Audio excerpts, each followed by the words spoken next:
What's going on, guys? Michael and Jared back at Have More Than Money. Today, we're going to be discussing our favorite business model, the business that brings us the bulk of our income today, and that is high ticket drop shipping. So we're going to be diving into, how we close these United States manufacturers, how we advertise on our website, how we close sales, the whole nine, you name it. We're going to provide it in this video.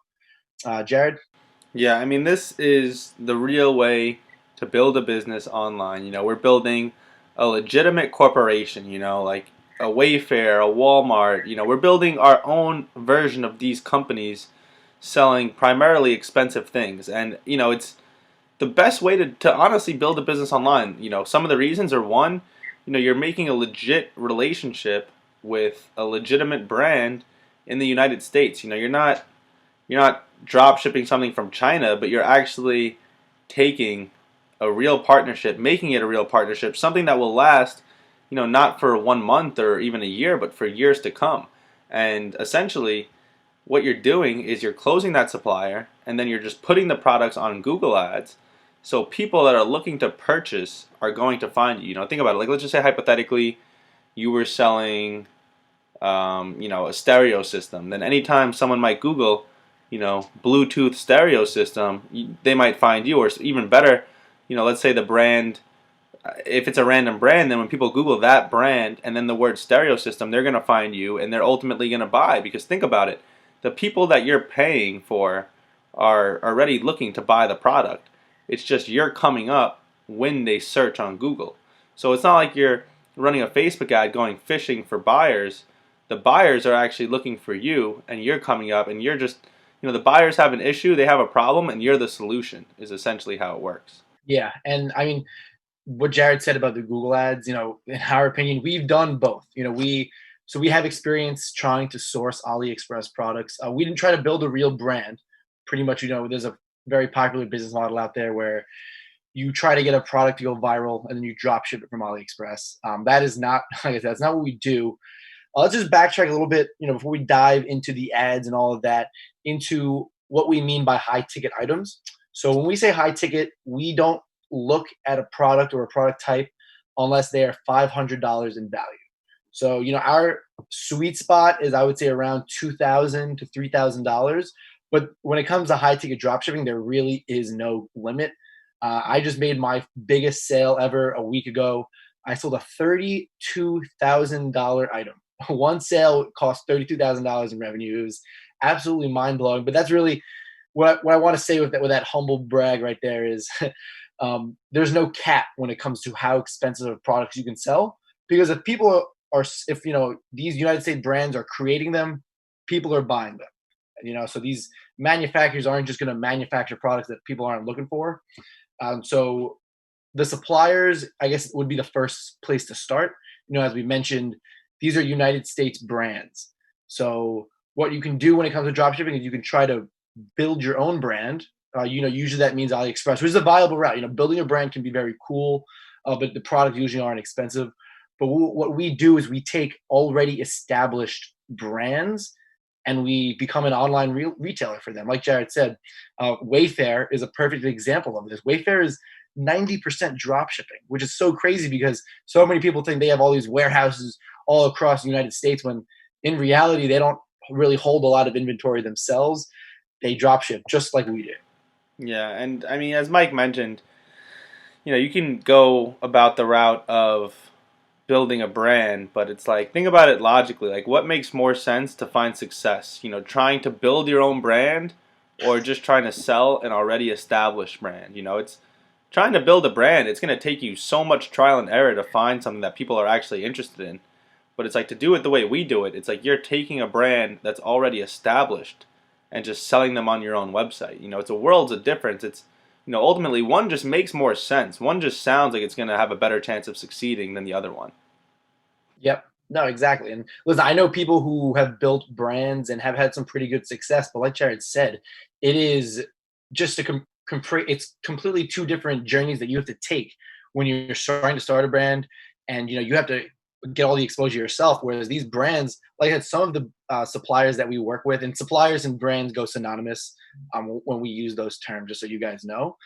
they get thousands of searches every single day. So we're into bigger thinking, we're into abundance, and so think of it as like a huge pie. Each supplier has a huge pizza pie of sales to bring in. The goal for us is to just get a piece of that pie. Some suppliers, there aren't as many other retailers selling their products, so we can afford a bigger piece. And obviously, we want more all the time. And the other part about these brands, like we said, is that they're expensive brands. So if you're selling a product from AliExpress and you're charging, let's say, $50 for it, you're probably getting around 30 to 40% markup on that. For us, we get anywhere from 20% to 35%. So now you're thinking, wait a second, 40% is higher than 20 to 35%.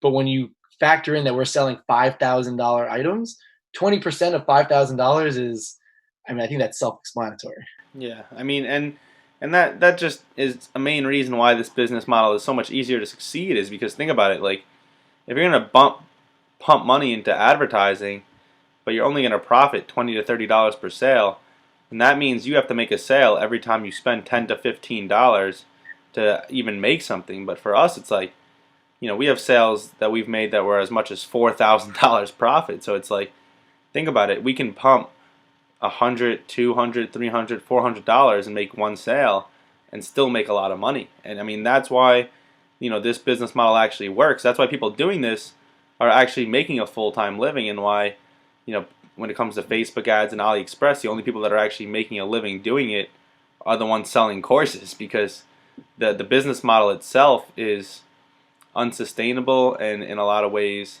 just not legitimate. With this, it's like there are actual people like us and a lot of people like me and Mike that are actually making a full-time living from our business, because essentially what we're owning is just your family-friendly retail store but online. So it's like, that retail store that you might see on, the corner of your neighborhood, we own the same thing, but instead of getting a few hundred visits a day like they might get, we get thousands of visits a day from people all over the United States. Yeah, no, exactly. And that's when we try to tell people, I guess it's easier for us to comprehend exactly what it is we do because we do it. And so when I try to explain to other people who ask what it is that you do, the type of drop shipping, like Jared said, we just consider ourselves a regular brick and mortar store, except obviously we're not. We're just online. And so I guess we can make a quick comparison between owning a brick and mortar store and an online store.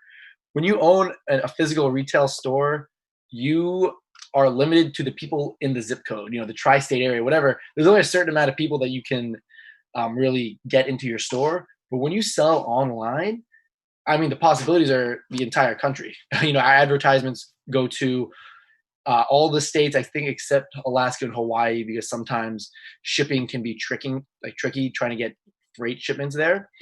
But yeah, there's just endless possibilities. When you're selling cheap products, you need the volume. So you need to be making hundreds and thousands of sales every single day. Like I said, one, because I consider Facebook highway robbery. I think I don't know. I know when we used to do Facebook, they used to charge us just for impressions. So just for people to look at your advertisement, you'd get charged. Whereas Google Ads, you only get charged for the click. And so I think that's a huge difference right there. But yeah, exactly that. Like Jared said, we've made sales where we profited $4,000 on one sale. So let's say it took us $500 to make that sale, which it usually doesn't take that much to make a sale on, if it's a good supplier. It usually doesn't even take more than like $50 to $60 to make a sale. Yeah, exactly. Then, that ROI is just crazy. So like I said before, when you're selling low ticket items, you need that volume. Whereas high ticket, you don't need the volume, and you can keep good profitability. But if you do get to a point where you have that volume, and Jared and I, between us, have, I would say, two stores that really now have the margins on the sales and the volume. When you get the volume, then you get to the next level of like, holy shit, Jared, why don't you show them your month of one of your stores? This is I think probably the most successful store that we have. Well, yeah, we'll show two stores. So this one right here, as you guys could see, has done over 1,000 sales and over 596,000 so far this month.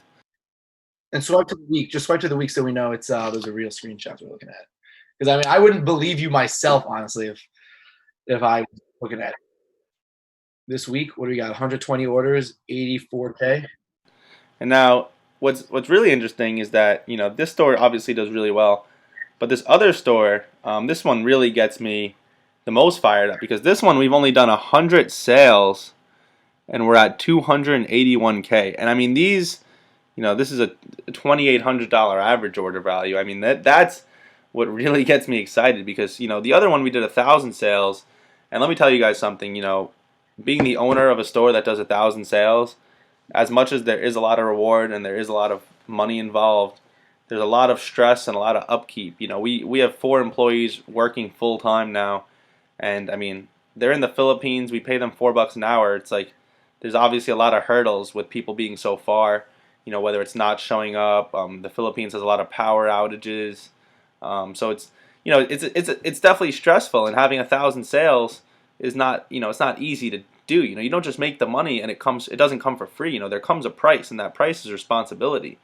And the other store on the other hand only has 100 orders, and it's done maybe half the sales in money or in dollar signs. Yeah, in revenue it's done half, but a tenth of the sales. So it's like when you think about it like that, like a half of the revenue for a tenth of the sales, it's like they may have made half what we made, but at the same time they had a tenth of the stress that we had.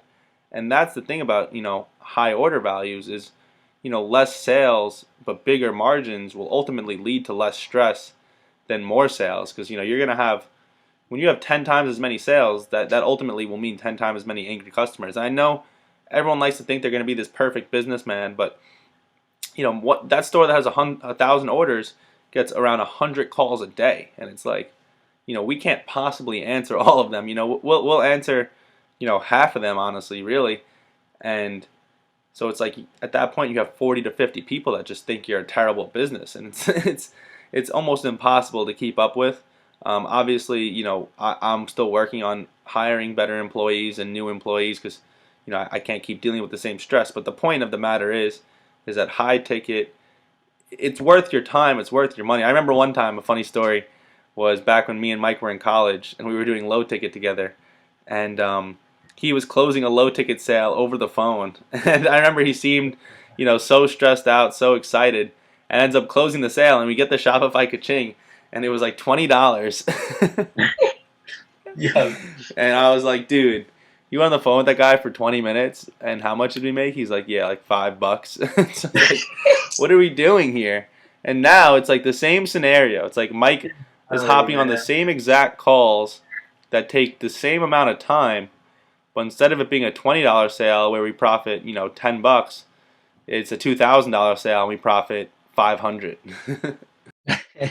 No, I mean that story is embarrassing but humbling to say the least. At that time, Jared was already dabbling in high ticket, and so for him, he was looking at me stressing over it was a guitar pickup, so it was just a guitar gadget. That I was stressing. I was hyped. I was just starting off. I made my freaking sale, and this kid, then like 10 minutes later, shows me a $2,000 sale, and I'm like, oh, sick, dude, absolutely sick.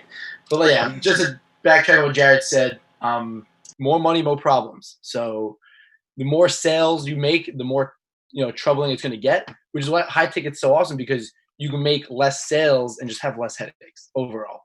And now, I guess a good segue that I want to talk about. You mentioned phone calls and customer service, and so customer service can either be your favorite or least favorite part about this business model. So what's really cool is, in case you couldn't tell, we're talking about building a real business. So what that means is we have a 1-800 phone number on our website. We have a live chat option, so you could chat right on the spot. And then we have, of course, an official email. So it'll be support at our business's name. So this is a real business, and it's going to require real customer service too. Luckily, when we both started this business, we were still in college or just graduating college for myself. So I was able to afford that. I was home all day and I was able to take customer phone calls because, if people are spending thousands of dollars and not even seeing the product, I wouldn't even say most of the time. I would say most of the time the sales will come in without customer service, but you best believe that people are gonna have questions for you about these products. And so I personally love customer service. I love talking to people. I love, meeting new people. I mean, I talk to people from all over the country, and one thing I've learned is that people love talking, and they love talking about themselves. So they'll start with a customer with a question about a product, and then after 20 seconds I've answered their question, and next thing I know they're going off in some tangent. I had this one guy a couple weeks ago telling me about how he was a captain on a ship, and he was flying he was driving this ship into another country in Europe, and he met a woman, fell in love with her. Long story short, she turned out to be a scam artist who would teach other women how to steal from American guys.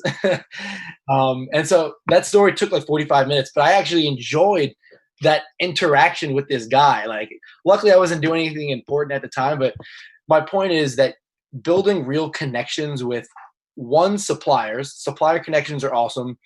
I've had so many suppliers tell me if I ever need a job reference, which obviously I'll never need, that they can write me a review. Like, loved working with me.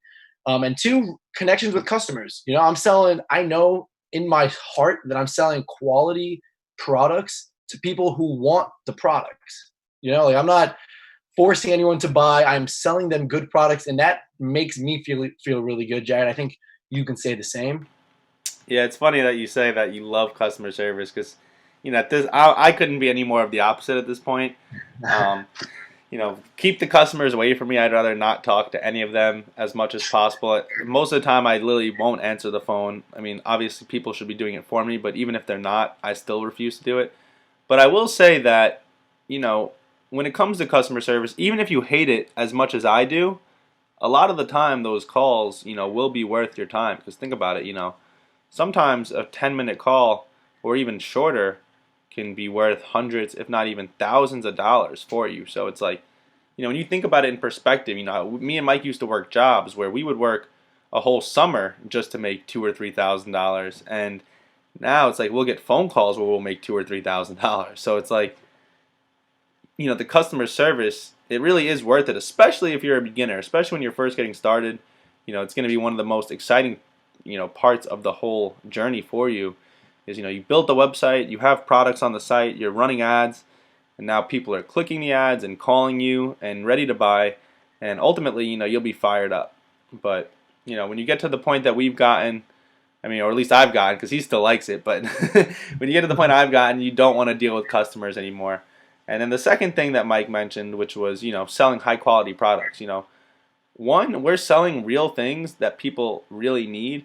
I mean, I remember one time I used to sell generators a few years back, and there was a hurricane, and, people out in Florida and North Carolina were getting hit hard, and they needed generators, and ultimately they were buying them from me. And, it was a great feeling because these people were buying things that they genuinely needed, and I was, I actually felt like I was actually able to help.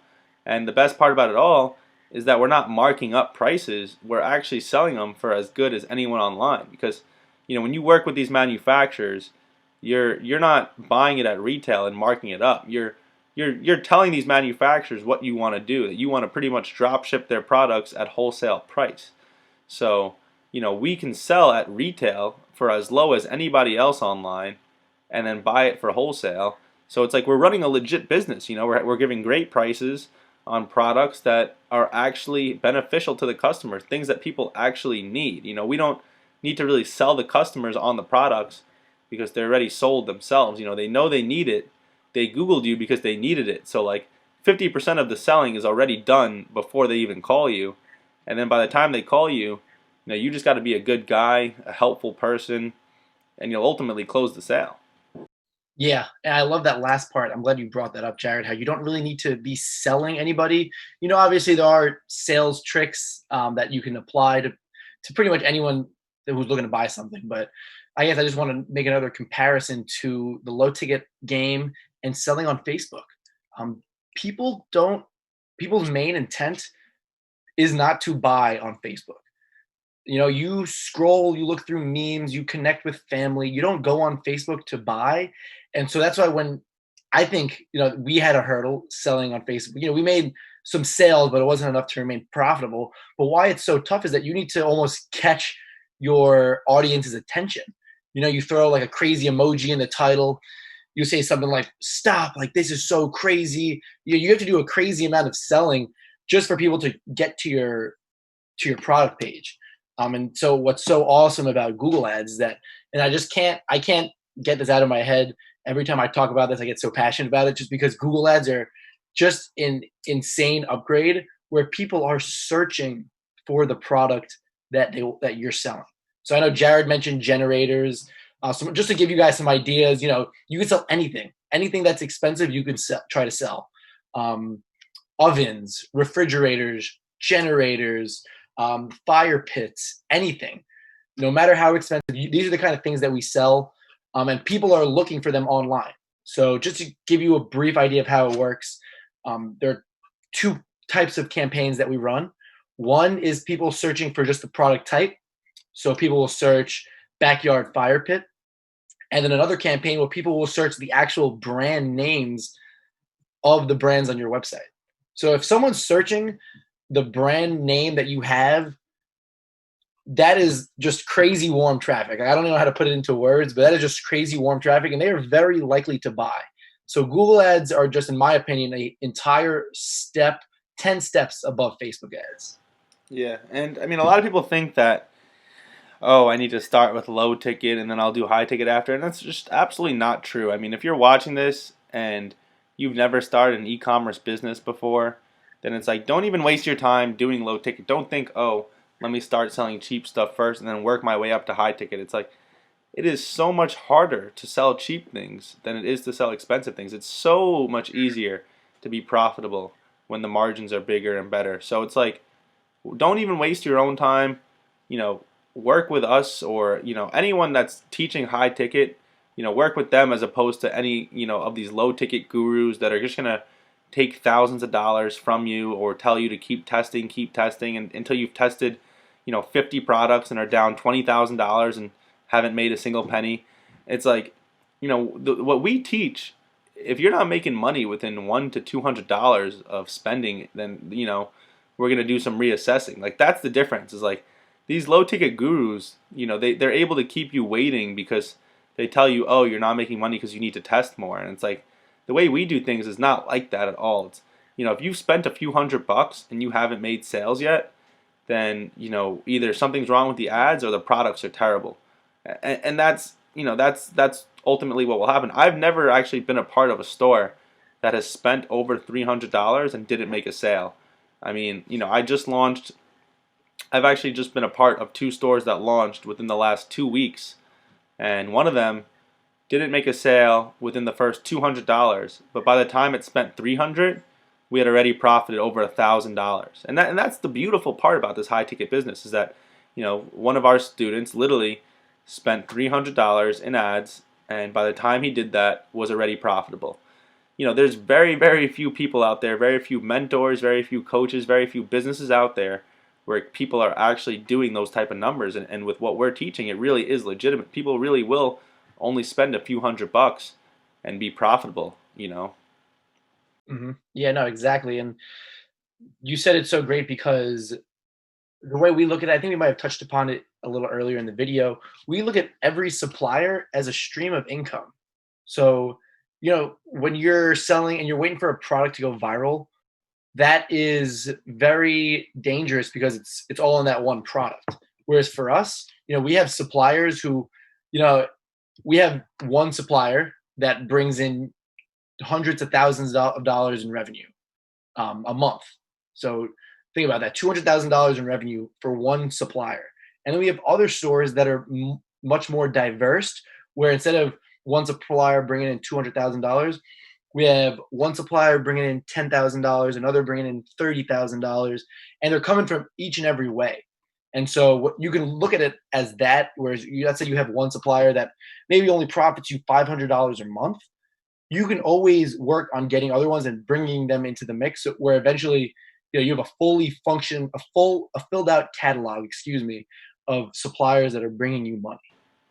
Yeah, and I mean, Mike, You couldn't have put it better. I mean, that's really how it is. I mean, you're not, just thinking about that is another reason why it's so much better than low ticket, is because as opposed to testing one product at a time, you're testing entire catalogs at a time. So it's like, even that alone is just percentage wise, just everything about this business model when you're comparing it to low ticket, the percentages of success in this business are just so much higher. And that's the thing, is that nothing's guaranteed. We're never going to tell you that if you do low ticket, then success is impossible, and we're not going to tell you that if you do high ticket that success is guaranteed.